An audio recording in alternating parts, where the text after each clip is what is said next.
Hello and welcome to Assemblies of the World with me, Anna Isabel. And well, you see, I've got this big smile on my face, and that's because my guest today is Mark Byford, the bowler hat farmer. Hello, Mark. Anna, darling, how are we? All the happier for being with you, I think. That's the truth. So now, Mark, you are part of our Farmers Forum, and that meets monthly. Yeah. And each time we get to hear about all the exciting initiatives that you are involved with. And so for those who are new to you, tell us about the Food Finders Project and what you're trying to do, and then fill us in on where you're at. Well, Anna, it's been a journey, as you know yourself. I took my partner, Gloria, and we went on tour this year for 7 months, working our way around the UK from Land's End to John O'Groats, and looking at the whole of the food supply chain and looking at the good, bad and the ugly in it, looking at, from a farming point of view, from a background, how farming's changed over the last 100 years to be really and truthfully now not a nice place for either the farmers or the food we produce. So we took ourselves on this journey, 7 whole months away from home, to meet farmers, meet food producers, meet people in the food industry, from butchers, bakers, greengrocers, fishmongers, you name it, we went to meet them. And now we've collated all that information, Anna. And we have spent the last year on top of the tour building up a website called thefoodfindershub.org. And the first section for that was to build a basic database where farmers could advertise themselves. And when I say farmers, growers, producers, butchers, bakers, everybody else, could advertise themselves for the general public to be able to find them. Now, what that led to was, obviously, every time we did a new launch on it and something changed, and we originally started on a very basic platform that's now a lot more singing, dancing, and we've invested, I think, about 7,000 in it so far. We've got a little bit to go. I think we're probably about halfway through the investment we need to do. Just so everyone's clear, that sits inside a CIC. So that sits inside a community interest company. So we launched the basic website, which was for people to be able to find local farmers and growers, producers, and somewhere for the farmers and growers, producers to be able to advertise so they could find each other. Now, as a result of that, as we did the tour, we realised there were several things really, it's the best way to explain, missing. And one of those was definitely, we had hundreds of people across the country wanting to volunteer, and lots of people, when we do the Cabby agricultural meeting once a month, there's people like Vicky on there and there's Hans on there. They're all running different types of projects, but there's no kind of collective organisation for finding volunteers. So what we've now launched this week is an opportunity on there where people can volunteer to sign up to volunteer in any part of the country, Anna. And this is the important thing. Anywhere at all where people want to be involved in seeing a better food system.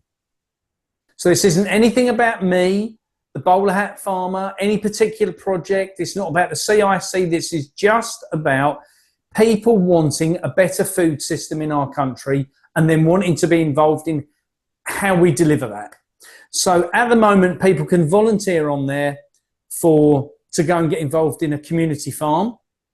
They can get involved in fundraising, in helping with IT, social media advertising, leaflet dropping, deliveries of food. They can get involved in putting together their own food hubs. So there's lots of different options. Legal is something, which we've got people coming on to cover as well, to make sure the CIC keeps within inside the guidelines of all the nonsense the government likes to give us. So as a result of that, we've ended up with an opportunity for people to be able to volunteer Land's End to John O'Groats. Now, what we realised within 24 hours of it going live, we got people from literally nearly every county over the country. So what we've now done is put county coordinators into place. So that's my next step. So we're putting county coordinators into place who will then work towards making sure that those volunteers get to find what they're looking for across the country. So we've set up a volunteer section. We've set up the donation section, because one of the things obviously we want to be able to do as a CIC is to be able to deliver on this promise to build a new food structure. And we've started to realise within that what that needs to look like. And one of the biggest frustrations that I've had touring the country is the amount of farmers that realise that our food system, Anna, is under attack, and realise that it's becoming very clear that those in power don't want us to have animals in the future. So I thought we'd buck the system on that, Anna. So there's going to be an opportunity for people in the forthcoming weeks to be able, whilst people can donate at the minute to a general pot, we're going to set up an opportunity on there where people can they can make a voluntary donation to, let's say, we put an opportunity on there for people to buy part of a cow. Let's say they'd like to donate £25 towards the cost of a cow being £1,500. And once we've got the money in the kitty to buy that cow, then farmers can apply to have that cow live on their farm. So if we then have, let's say a sheep is £150 and we raise £150 by 10 people donating £15 each, we'll then find a home for the sheep to go to. And if chickens are £10 each and farmers say we're looking for an extra 10 chickens, we'll raise the cash to buy them an extra 10 chickens. So rather than this just being about donating into a pot, and I think, Anna, a lot of people, me especially, I'm an animal lover, and I really love having animals on the farm, and I'm gutted at the moment. Obviously, we're back in Suffolk, living back at my parents at the present. So this week I've spent the week building mum a chicken house and a chicken run alongside my sister. So that's now ready to have the new chickens delivered. And I'm passionate about having animals and animals on the farm because I know what they give us, not only on the point of the byproducts as in the eggs or the dairy, as in the meat, but also the mental health side, Anna. And that's something what I see very much as an issue in farming at the moment. So we've got the opportunity as we move forward for farmers to be able to say to us, look, we'd love to expand the amount of livestock we've got on the farm, but we can only afford to feed them. We can't afford to buy them as well. We can then step in and say, okay, look, we'll help supply the animals. So that gives people an opportunity to make sure there is still going to be food on the table. That's one thing. We've also then started talking to a lot of the farmers, Anna, and producers, and starting to realise what infrastructure is missing from the system. So as we know, lots of abattoirs have been closed down across the country. We won't go into why, but they have. They've been shut down. They've been bought up by bigger companies and closed down. They've been closed down because of unethical trading, whatever, it's all in there. So what we're looking at is raising the cash to be able to set up mobile abattoirs. And these abattoirs will be able to go around the farms, dealing with the animals. So there's less stress for the animals because they're not having to travel 100, 150 miles to get to an abattoir. The meat's then hung there. Because from my side, Anna, this is where my frustration is now. My local abattoir is 70 miles away in Braintree from where I am at present. So I have to take the animals there, drop them off, go home, and go back in a week's time to pick it up and come back again. So I've got 4 trips at 70 miles to go, and the stress on the animals getting them there is astronomical. So we're going to remove that by taking the abattoir to the farm. Now, I understand there's going to be some DEFRA challenges here and some environmental health issues, but I genuinely don't care. This is what needs to happen, so we've just got to make it happen. Now, what I will also say is we've been looking into mobile mills. And again, one of the problems that a lot of farmers say to us is that, you know, they can't make it viable. If they only grow a few acres of grain and they want to mill, let's say, a ton of that for flour, 2 ton of that want to roll it for animal feed, they can't do that very easily. That's a very expensive commodity. So it goes off to real big companies and they have to buy it in 25 kilo bags and it's bloody expensive. So what we'll be able to do is rock up on a farm and have the mill built into a lorry. We'll be able to get a bucket, tip it into the side of the lorry where we'll be able to mill it. And we'll either be able to either roll it, so we can use oats, for instance, to make rolled oats for cereals, and they can be bagged in the unit, labelled, and then left on the farm for the farmer to be able to sell his rolled oats, his flour from his wheat in his farm shop. And they'll be able to sell that out around to other farmers around the area. So for me, this is where we need to go. So the quest here, Anna, for me, while I'm doing lots of interviews at the moment, is to get the public to buy into how we build this next food system. If you don't want to be part of the crap from the sold in supermarkets and you don't want to support the supermarket supply chain, help us build a new one, either via donations so we can go and get on with the job, or give us physical help, hands in, feet on the ground to physically do the work. And that's the only way we're going to beat this. I love it. I've been sitting here with a big grin on my face and laughing as I'm listening to you at the same time. And there's a song that's come into my head. I don't particularly want to sing, but you know, it's if we could turn back time. Absolutely. That is exactly what I had, this image of, you know, these mills, because this is what needs to happen. We do need to turn back time, so to speak. Yep. It's not turning back time in terms of the technology, but it's turning back time in terms of the ethos and in terms of the values which have been sacrificed at the altar of convenience and money, actually. A way of life that has been lost. Just wanting to come back to the mobile abattoirs, because one of the things that I've been given to understand is that what stops many farmers from being able to kill their own animals is the need for a vet to be on site. So what ideas have you got to get around this? Well, you don't actually need a vet on site if you're killing the meat for yourself. Uh-huh. Yes, I knew about that, but I was wondering how that was going to come into this, which... Well, there lies an interesting question. As I say, we've got some working out to do on legislation. Do I think it's impossible to have a vet going around with you? No, not at all. If you qualified one of your staff as a vet, that would remove instantly that part of it. Now, what I will say, Anna, is there is a lot of disgruntled vets out there at the moment who don't like where the system's going. They don't like the amount of vaccinations they've been forced to give animals. They don't like how the practices are now for looking after animals. And there's a lot of vets out there, I think, given an opportunity to take another role to work with inside, being the vet and working inside the abattoir, I think a lot of them would be interested in that conversation.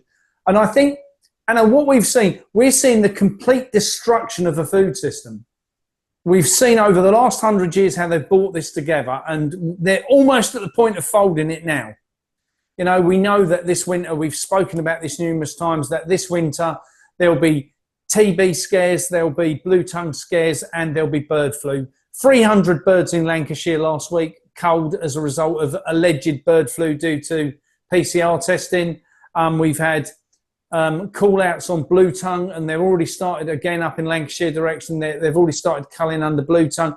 They're all nonsenses, we know that, but here's what we can do about it. So my thought is, if we can get, especially, and I'm talking about the small independent farms here, not big players, someone who's genuinely got skin in the game to really want to earn a better lifestyle for themselves and their family and their community out of having their farm. And that's where I see us as a CIC being able to raise that money and support those people. Now, what I would also say is that we have today had a conversation with the guys from Crops Not Shops, from Shay down at, who was down in Glastonbury, who's now working on My Little Farm project. And they are now working very much with us. And it's something we've been trying to put together for weeks, but that's now all in place. So we, via the Food Finders Hub and our volunteer section, will now manage all the volunteers for the whole of the UK for their projects. So that's one of the things which we're going to be bringing to the table. They will concentrate on delivering the physical farms, the community farms, and we'll give them the volunteers to work within that. And then in an area where they're looking to launch, for instance, and they might need help with leafleting the local area to sell the produce, or to work on setting up a food hub or a farm shop on their system, we will then get involved in that. Well, that's absolutely brilliant. So let's go through this. In Cabby, we have many people as part of our Land Hub group talking about setting up community farms.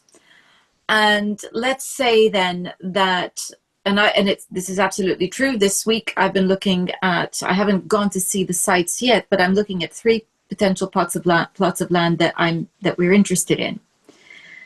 And let's say I go ahead and I buy one, and I think it would be, I really would like to turn this into a community project, but I don't know how to go about finding help.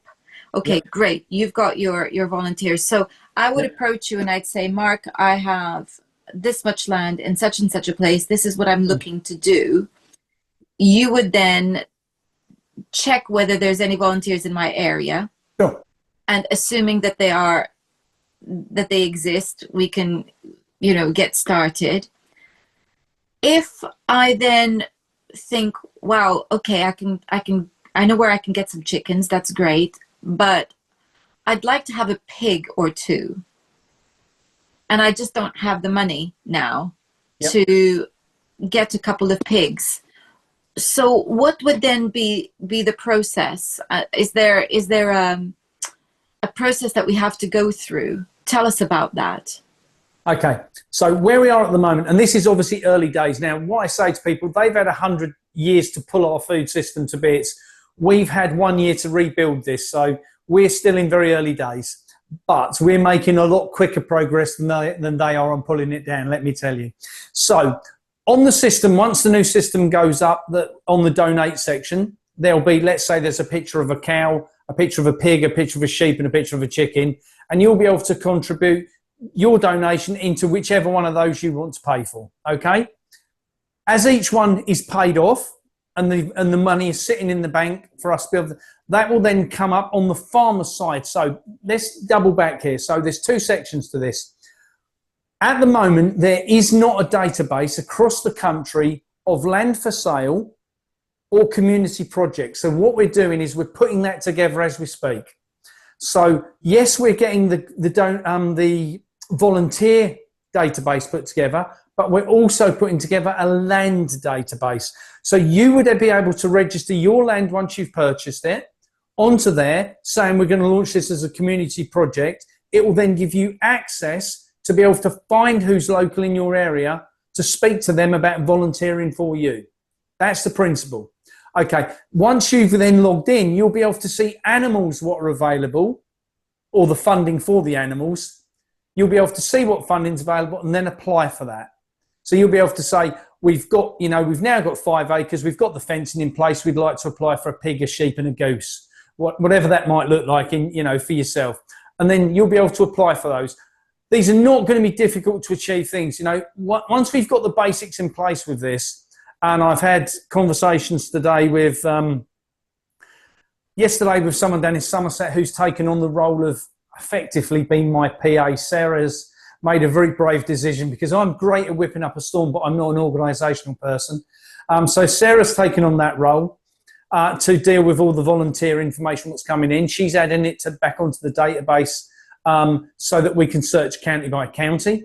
I've spoken to another lady in Scotland today who's working up in that area to put together a database of 500 farmers markets and farm shops across the country, to get all that into play, and to start looking at how we then find the information of a pig is available, and make it available for you to be able to say that, right, Anna says we're looking for a pig and we've got a pig available, we can send you the funding for you to get your pig delivered. So this is how we rebuild the system, because the problem is that as we travelled the country, Anna, one of the biggest problems we found was the people who have got the knowledge haven't got the money to be able to do what they need to do. I just had a conversation with a guy over in Norfolk, and he set up a beautiful juice making company, pressing apples and things, you know. I sampled his stuff last year. It's the best apple juice I've ever tasted in my life. I can honestly say that. He's got a great business, but he's got no cash to flow the business with. So he's working in nights to try and run the business, you know, and he's got everything set up. The whole system's there. He just needs a bit of cash to bankroll it. And that's where we need to be able to step in the background and say, okay, what are you looking for? Well, look, I mean, his hold up at the moment is and this is just one example, Anna, but the frustration, he's got this amazing business set up. He's got customers begging him for apple juice. He's got all the apples pressed, bottled, and in the bottles with the ready to go, but he hasn't got the £1,800 to pay for the labels. So he can't put the labels on the bottles to sell it, to collect the money to pay for the labels. And he's just in this nonsense circle. And he's like, what do I do? I said, okay, leave that with me for a few days to have a think. You know, I'll let me speak to a few friends I know who run printing companies. We've got to find these solutions to get these people moving. And that's where I believe this is, especially, you know, within Cabby, Anna, I've realised that it's a very big community. I think they've got about over 3,000 members. And just Cabby as an example, they've got a big pot of people there. You know, if 3,000 people put in 50 pence each, we could buy him his labels and get him moving. And that's where my frustration comes. So this is about us all coming together collectively to make decisions, conscious decisions, to move other people forward and to support the system, what we want to see in the future. And, you know, let's face it, Anna, who would miss 50p? Nobody. It's true. And I think that this is the call to action, which I send out each time I do have one of these conversations. And that is looking at you who are watching and saying, please remember that you are watching this for a reason. You are watching because you are concerned that you do not like the way that the world is going, the direction that the world is going in. And we as a community have the power and the ability to take a different direction. And Mark is one part of that. He's looking at the food, and all over the different Cabby groups that I meet with on a regular basis, we are all working together to create something better. So if you haven't yet joined Cabby and you like what you hear, it's time to stop sitting on the fence and just jump over. The link to the website is in the description box. And equally also, if you want to eat food that you know has not been tampered with and that is healthy, then it is up to all of us to make sure that we do our part. And we, again, in Cabby, have got many projects that we are working on together within our communities, but we need help. And this is, of course, how we're tying in with Mark's work, because that's exactly what Mark is all about. So if you haven't already, it's time. Let's just see the links are in the description box for both Cabby and for Mark's ventures, or I should say adventures, um, so that you can play a part. And I think, one of the things that we are always up against is people underestimate the People value, power. the value and the power that they have. Yeah. There is a lot of, it's not complacency, but there's a lot of people who feel defeated and feel like, well, what can be done? What can we do? And actually, there's a lot that we can do. You are using your imagination. I'm using my imagination. We are all, those of us who are active, using our imaginations to solve the problems. And there is a fabulous wealth of skill out there that people have, whether it's accounting, whether it's marketing, IT, Sure. as you've said. People have such skills. When I started the Herb Club, I knew it was going to be fun. I have been bowled over time and time again by the extraordinary knowledge and experience that my Herb Club people have. And why are we gathering together? Because we're learning from each other, because we're wanting to learn how to take care of ourselves and our families. So this is the same thing in the sense of food. I absolutely love what you're doing. I cannot wait to see the abattoirs rolling out. I'm just really looking forward to that. I think what's exciting, Anna, is once we've got the volunteer database built and we've got volunteers county-wide in there, then we can start to use those for the good of everything, not just for food. I'm a great, I haven't been to the doctor since I was a teenager, for goodness sake. I'm 57 now. For me, I don't do doctors. I just eat very healthily. And for me, that's one of the things, if I look at the things, what I think we can do with inside the CIC and roll off the back of the food hub is definitely health, education, and both of them. There's people out there doing these things. I don't want to reinvent the wheel. I don't want to be involved in setting those things up. What we want to be able to do is to assist those people in delivering more. If you look at Vicky, for instance, at the PFFA, I worked with PFFA. They've got a great system in place to help people grow food at home. Okay, but there's a lot of those people that have probably got gardens that just need a little bit of help as well. So why can't we use that volunteer database to work with those? Hans, Hans has got, oh my God, what Hans doesn't know about growing or making manure isn't even worth talking about on the planet. So Hans is someone I want to be able to get the correct funding to him as we roll forward so that he can run more courses, more classes, because I just absolutely know 100% that there would be people who would love to attend his courses that maybe, let's say, can't afford it. Well, could we pay for them to attend that? We have to build the system what we want to see, and that's only going to happen with the likes of all of us getting involved. And I think for me, the health side is a progression from good quality food.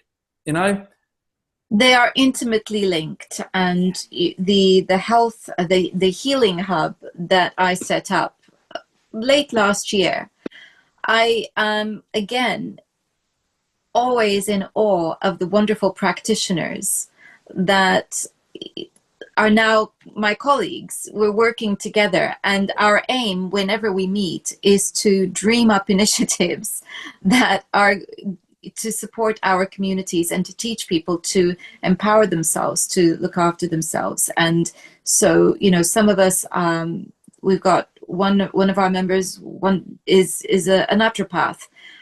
Others are more working on the body to help release stress.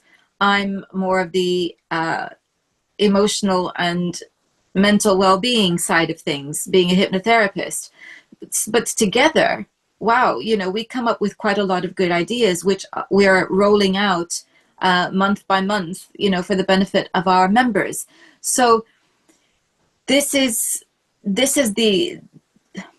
I think,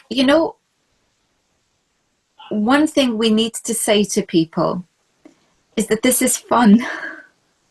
Well, do you know, bear in mind, we've just had 7 months traveling the country. Do you know, and I have to say, and I will say this openly to people, I know a lot of people will think we live in a very terrible country at the moment with some absolutely bad things going on. I will accept that. However, I will say that we travelled the country for 7 months. We were fed, watered, given a bed. We were never one moment. Now, I will accept we didn't go into very many city centres, but we were never for 1 minute of that entire 7 months did we feel at threat, unwanted or unloved. And that says to me, we still live in a very, very bloody lovely country. We do. We absolutely do. There is a distinction to be made by those who seek to destroy it and those who are actually living in it. Yes. And for all of the despondency that we often feel when we witness the attempts to destroy it, this is why I said that what we're doing is fun. Yeah. Because every time I have a meeting, whether it's the Farmers Forum or the Healing Hub, whatever it is, there's such a wonderful uplifting, positive vibe, energy that is there, and there's genuine excitement. Yeah. So that's why I really want to say to everyone, this is fun. Yes, there's some work involved and it's not easy, but it's fun because we're not alone. We are together and we joke, we laugh, we share, and we help. We help others, we help each other, and that's what community is. So this absolutely is the beauty of it, and the very reason why I invited you to come on today, because I think everybody needs to know what you're doing. It is wonderful. Thank you. Well, they can assist us, that's for sure. foodfindershub.org. They can make a kind donation if they want to, or sign up for as a volunteer. And there's 9 options on there. If none of those fit you, there's an others box. Tell us what you'd like to do, because I absolutely know. Bear in mind that the food industry is huge, absolutely huge. I know, Anna, that there is people out there who are sitting there thinking, I don't like where things are going. I'm concerned for my family, for the future, for the quality of food that supermarkets provide, but I don't know what I can do about it. Here's what you can do. Simply sign up as a volunteer and get involved, because we know that the changes that have got to happen to not just food, Anna, we know this, not just food, education, health, all the other things on the scale, are just off the scale astronomically. This only changes when we change it. They say, be the change you want to be. Well, today's that day. Step up, everybody, and let's get on with it. Let's not be in a position that we sit here and wait for the country to crumble to bits. Let's build a new country. Let's just get on with it. Let's go and have some fun. Let's work together, and let's build the system we want to see. One last question for you. Go on. There are many people out there who are in dire straits. They can't afford to buy the best quality food. So they feel that the only option for them is supermarkets. They don't have time to volunteer, and they don't have money to donate. Mm-hmm. How do we help them understand that perhaps the food they're eating is more expensive than they think, and that the food that is being provided across the country outside of supermarkets is more affordable than they think?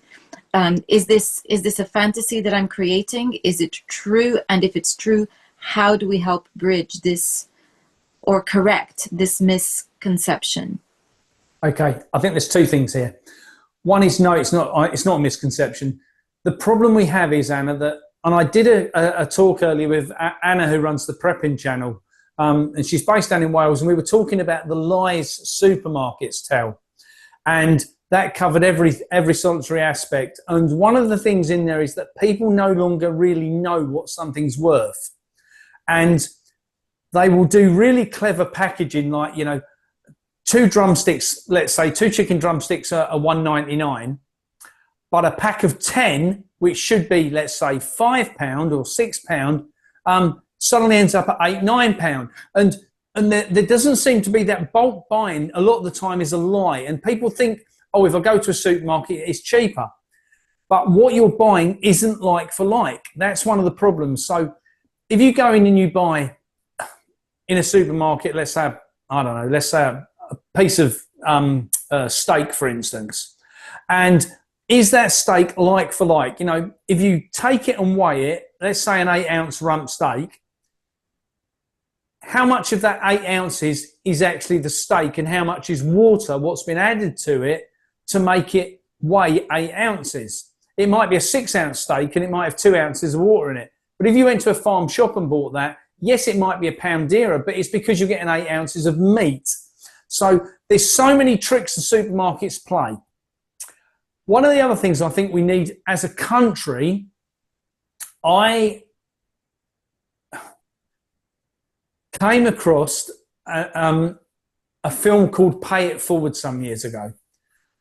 And for those who don't know my story with Pay It Forward, I was a single dad, had no money, and was in the position that I had Christmas 2 days away and had enough money to buy the presents or the food for Christmas. And I thought, well, the children won't remember that they had on Christmas morning had beans on toast, but they will remember Father Christmas didn't come. So I bought the presents and left the rest to chance.